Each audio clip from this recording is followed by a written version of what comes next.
In a letter to both President David Granger and opposition leader Bar Jagdeo, the IRO said it wants a peaceful elections process, something they had strived for since 2006 through the establishment of a peace pact.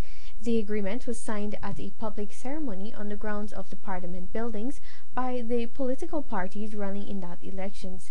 In its missive, the IRO noted that promoting peace and harmony during times like these is part of its ethos. To this end, the organization is imploring with both political leaders to preserve and maintain the peace and harmony in the country. It said, and I quote, "The IRO feels that Guyanese have the capacity to resolve their issues and in the spirit of peacekeepers offers and stands ready to serve as mediators and as a possible resolution has suggested that the leaders may wish to reconsider shared governance that promotes collaboration, partnership and political stability for the sake of our country and our people." End quote. The Interfaith Organization noted that it is awaiting the response from the political leaders as it continues to pray for the well-being of the people of Guyana.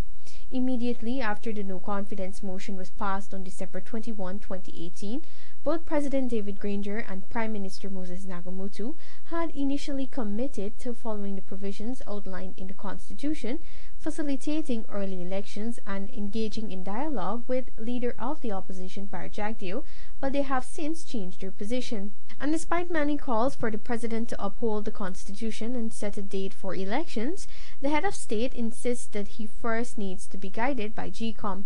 But the elections body has indicated that it cannot hold polls before the March 21 deadline and has voted to do house-to-house registration, which will conclude in November. With only 5 more days before the deadline expires, opposition leader Bar Jagdeo has already engaged several international bodies and the diplomatic community here to not recognize the coalition government after March 21.